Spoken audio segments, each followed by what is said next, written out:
Morning everyone, তোমরা সবাই কেমন আছো? আশা করছি ভালো আছো। আমি শিল্পা আবারও একটা নতুন ভিডিও নিয়ে তোমাদের কাছে হাজির হয়েছি। আমার ছেলের এক্সাম স্টার্ট হয়ে গেছে, বেশ কদিন হলে 2-3 দিন হয়েই গেছে এক্সাম স্টার্ট হয়ে গেছে। আজকে দিয়ে এই জাস্ট ফিরলাম। এরপর এসে বাড়ির অন্যান্য কাজ করব, তাড়াতাড়ি কাজ সেরে নিয়ে একটা জায়গায় যাব। চলো দেখি, তোমাদের সঙ্গে সেটাও শেয়ার করব। চলো।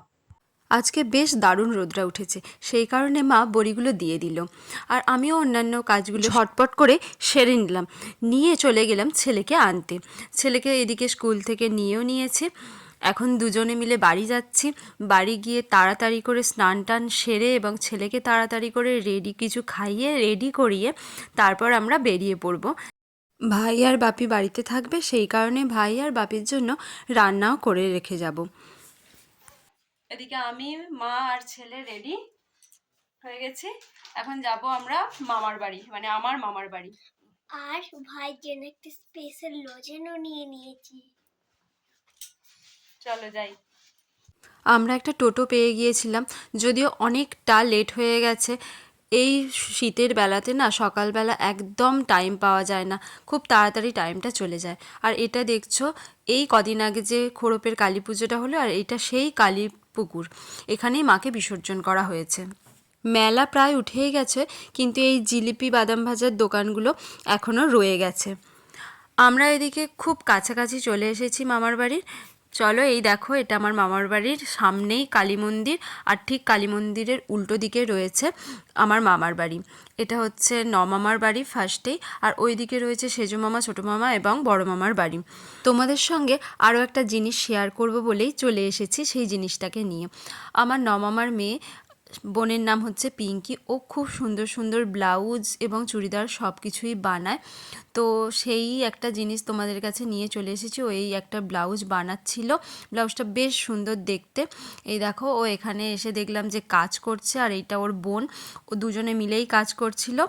আর এই দেখো, আমি তোমাকে দেখাচ্ছি, বোন এই ব্লাউজটা বানিয়েছে, কি সুন্দর দেখতে হয়েছে না? আমার তো বেশ পছন্দ হয়েছে ব্লাউজটা। ও খুব সুন্দর সুন্দর ডিজাইনের ব্লাউজ তৈরি করে, আর খুব ফিটিংসটাও ভালো হয়। আর এইদিকে মামিমা খাবারও রেডি করে ফেলেছে। অ্যাকচুয়ালি আমি এসেছিলাম আজকে বেসিক্যালি মামার বাড়িতে এই শুকনো মাছের ঝালটা খেতে। আমার শুকনো মাছের ঝাল খেতে খুবই ভালো লাগে। অনেকেই হয়তো তোমরা বলবে যে এ বাবা, এটা কি খাওয়ার জিনিস? অনেকেই হয়তো পছন্দ করো না, কিন্তু আমি এটা খেতে খুব পছন্দ করি, তাই তোমাদের সঙ্গে শেয়ার করলাম। জানি না কে কী বলবে তোমরা, তবুও আমি সেই সব কথা না ভেবে আমি শেয়ার করলাম। খাওয়া দাওয়ার পর বিকালবেলা আমার ছেলে আর বোনের ছেলে দুজনে মিলে খেলছিল, আর এইদিকে ওর একটা মেসো দাঁড়িয়েছিল। আর এইদিকে গল্পগুজব করতে করতে অনেকটা সন্ধে হয়ে গেছে। তাড়াতাড়ি করে আমিও বাড়ি ফিরছিলাম, কারণ ছেলের এক্সাম ছিল, ছেলেকে গিয়ে বাড়িতে পড়তে বসাবো, সেই কারণে একটু তাড়া ছিল, তাই তাড়াতাড়ি মামার বাড়ি থেকে চলে এলাম। যদিও ছেলের তো একটুখানিকও আসার ইচ্ছা ছিল না, ও আমার মামার বাড়ি গেলে কিছুতেই আসতে চায় না, ওখানে অনেক সব খেলার সঙ্গী পায় তো তাই। আর এদিকে অরূপ আমাদেরকে ছেড়ে দিয়েছে, আমরা তাড়াতাড়ি বাড়িও চলে এসেছিলাম। বাড়ি এসে বেশ কিছু কাজ ছিল, সেগুলো করলাম। সন্ধ্যাবেলা ছেলেটাকে একটু খাবার দিলাম, সে এদিকে খাচ্ছে, আর আমিও অন্যান্য কাজগুলো খুব তাড়াতাড়ি করে সেরে নেওয়ার চেষ্টা করছিলাম। এসে কিছু জামাপত্র যেগুলো কেচে রেখে যাওয়া হয়েছিল সেগুলো একটু ভালো করে গুছিয়ে নিলাম, নিয়ে এবার ছেলেটাকে পড়াতে বসাবো। ছেলেটাকে নিয়ে পড়াতে বসেও গিয়েছিলাম। এদিকে ছেলেটাকে কিছু কোয়েশ্চেন দিয়েছিলাম, ও লিখছিল, সেই সময়ই আমি এই ছোট্ট ভিডিওটা করেছিলাম। আজকের মতো এখানেই ভিডিওটা শেষ করলাম। দেখা হচ্ছে আরও একটি নতুন ভিডিওতে। আজকের মতো টাটা অ্যান্ড গুড নাইট।